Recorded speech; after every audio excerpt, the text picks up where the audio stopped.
In this lesson, I'm going to be showing you how to play the wonderful old standard by Woody Herman called Early Autumn. Now, we went over the chord that we're going to use for this song in part 1 of this short series.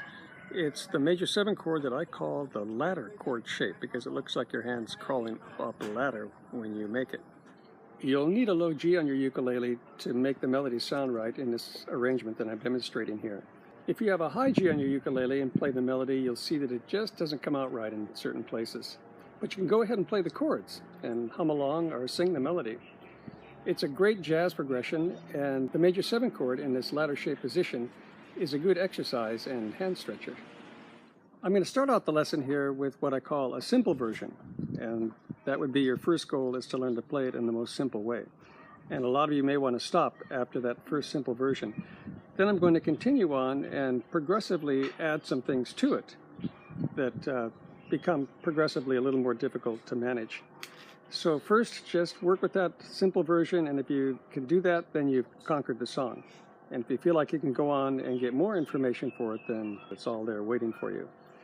My objective with the lesson is for you to get your hands on this major 7 chord shape that I call the ladder chord shape.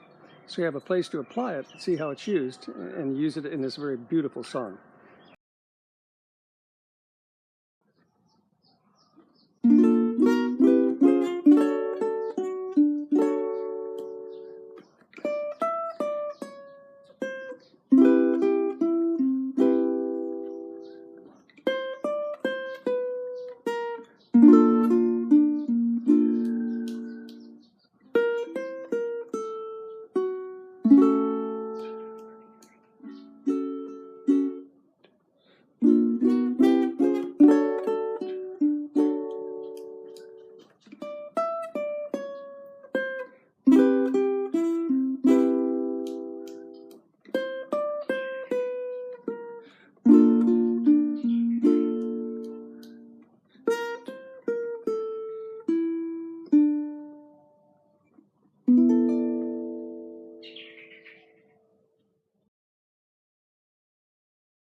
The final version of the song that you'll get at the end of the lesson is the way the song was originally written.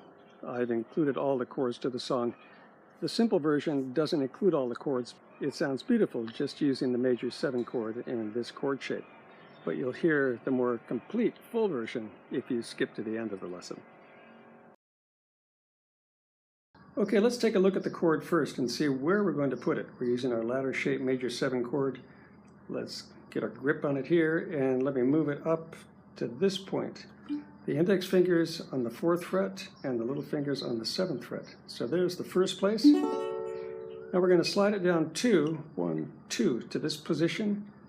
Index finger on fret 2, little finger on fret 5.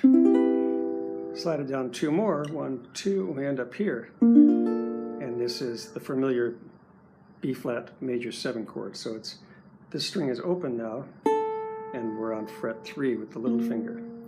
So those are the 3 positions we're going to use. And then we finish by going to a D major 7 chord that looks like this. I'm on 2, 1, 2, open. Now I always describe my chords, as you know, from the lowest to the highest. I've got a low G on my ukulele, so that's why I say the lowest sound to the highest sound. This is the same sort of position as a D7 that looks like that you might be familiar with. So it's 2, open, 2, open. I use this D major 7 chord a lot in a lot of my videos and arrangements. You've probably seen it before. So that's our progression of chords, and we're going to put our melody around it. Let me just strum the chords and hum the melody for you so you get a feeling for how the chords move.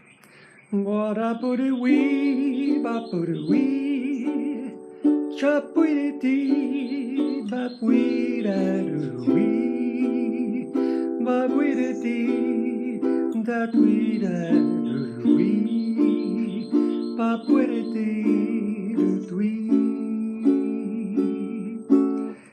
And then we do that twice. So that's going to be the essence of the song. That's the foundation. That's where our chords are. Now let's see how we put the melody around those chords. Here's what happens. We're going to start with an open A and just go up 1 fret at a time till we get to fret 4 with our index finger. Bo-da-boo-da-wee, And that's how it starts. Now this is where we build our first major 7 chord, right? And we go wee ba boo doo. So there's the chord, and we're striking every note coming down. Wee ba doo doo wee. And then ba ba dee dee dee. We come down to here. Wee ba boo doo wee. Ba boo dee dee dee. Down to here. Wee ba boo boo wee. Ba boo doo dee doo wee. And when we get to this first chord, we're playing the melody notes, ba ba ba bum, but we can strum the first and the last time. Wee ba boo doo wee, sha ba doo doo doo, wee ba boo doo wee, sha boo doo doo doo, wee ba boo doo wee, sha boo doo doo doo wee. So you can have a good time with just that much of it without learning the extra little bits that go in between. But let me show you what those extra little bits are. Now let's look at the notes that are in between all of our chord phrases. So we're striking this first chord, wee ba boo doo wee. Now we take a pattern that does this. Our index finger is still there. We're going to come here on our middle finger, ba wee ba bee dee, wee ba boo doo wee. Let go of the fingers, leave the index finger on, then do the exact same finger pattern. Ba ba ba bee, slide down, ba. Now hit the last chord, wee ba boo doo wee. And now I'm using the same finger pattern, but it looks a little different because I got the open string. Ba ba ba ba. And now I'm going to strike this string. Ooh. So that's ba ba ba ba boo. And then hit the D major 7 chord. Twee. Let me play that all again for you here. So wee ba boo doo wee. Let go and ba ba ba ba dee. Wee ba boo doo wee. Ba ba ba bee dee. Wee ba boo doo wee. Ba ba ba ba boo wee.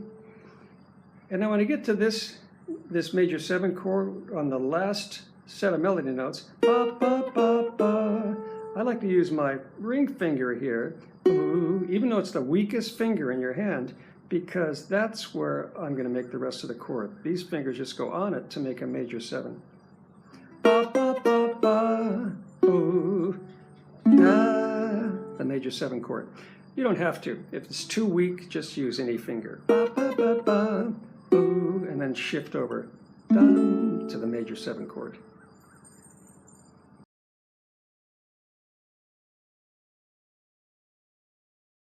Now I'll assemble all of our pieces so you can see how they fit together. We start with our pickup notes, strike our chord, cascade down, play the notes in between, strike the chord, cascade down, play the notes between, strike the chord, cascade down, and play the notes in between.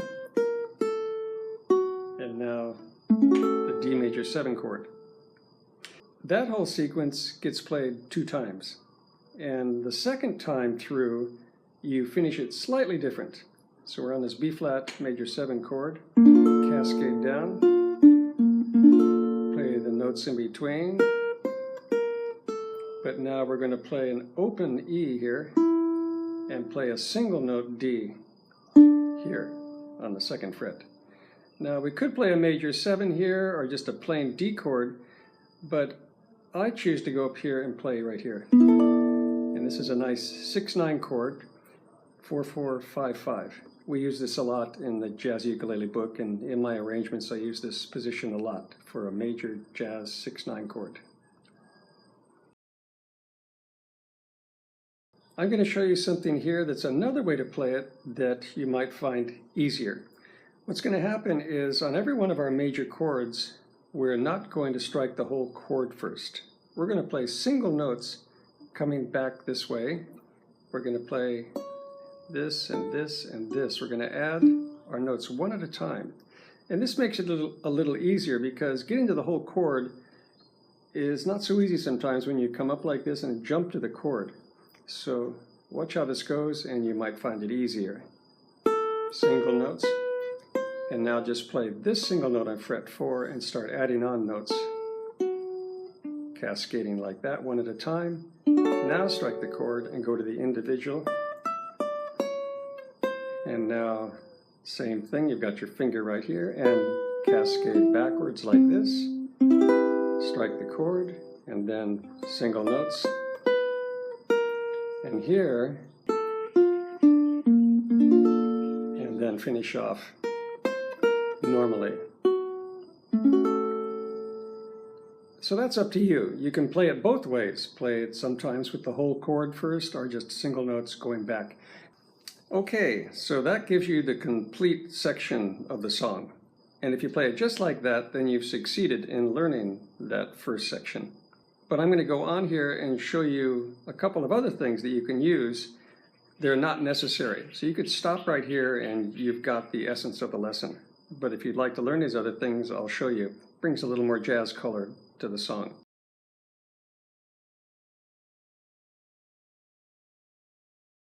I'm going to give you a turnaround in between the first time through and the second time through.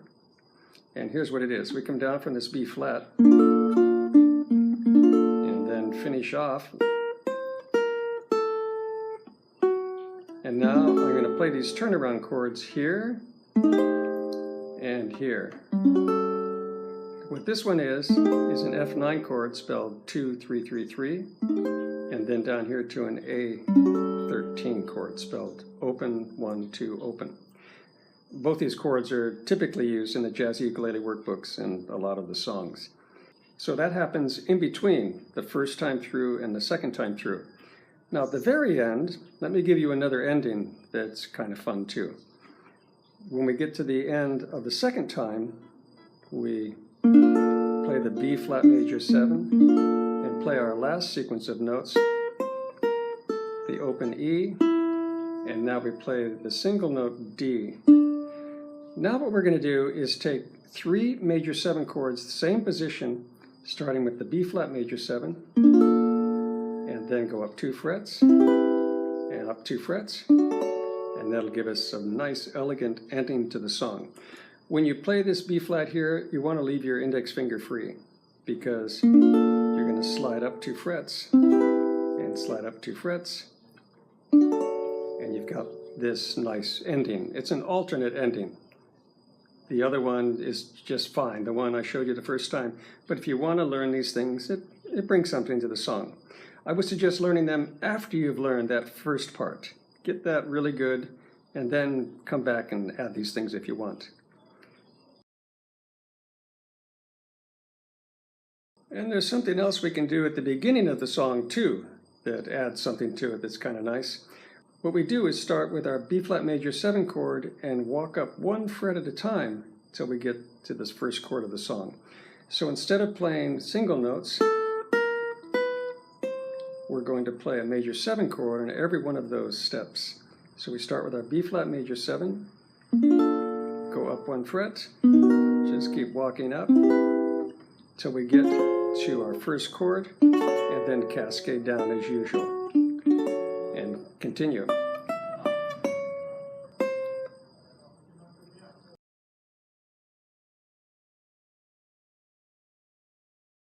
Now I'll assemble all of our pieces again using the new things that I just went through that we can put around the basic arrangement.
Now I'll show you how the progression goes in the song the way it was originally written. I've left one chord out intentionally because it makes it a lot more difficult to play.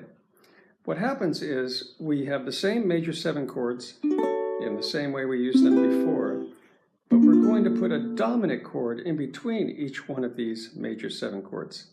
Now, for those of you that don't know what a dominant chord is, I talk about it a lot in the Jazzy Ukulele workbook, but let me just say succinctly that it's a 7 chord. Like here's A7. It's what we call a dominant chord in jazz because we can do so many things besides just the 7. We can add notes to it that change its nature. In its simple form, it's a 7 chord, or we call it a dominant chord. So we're going to take this dominant chord position in its very simple form with a 7 and move it up the neck to the same place that we start with our major 7s here, with the index finger on fret 4. And we flatten out the finger and make the dominant chord. So it's in this place, it's 4, 5, 4, 4.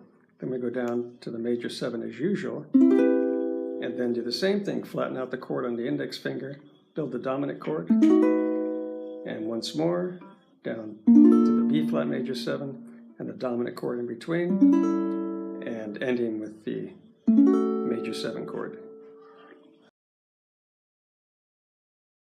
If you play the chords all by themselves, you'll hear the jazz progression. It's a very standard progression and a very cool one. It goes like this then.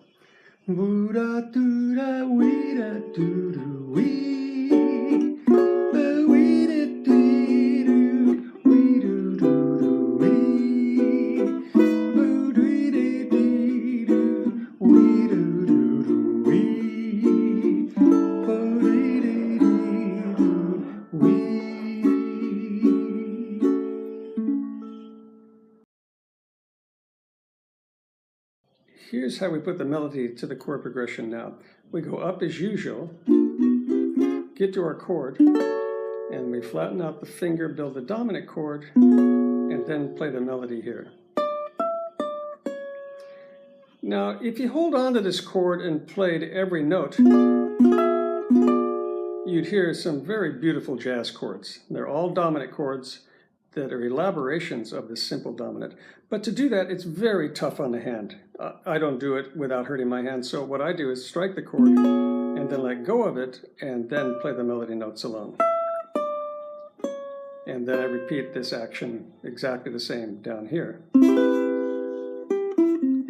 play the dominant chord and just the single notes. So I let go and like that. So that's the way that we get the melody there, and let's hear how it all sounds together.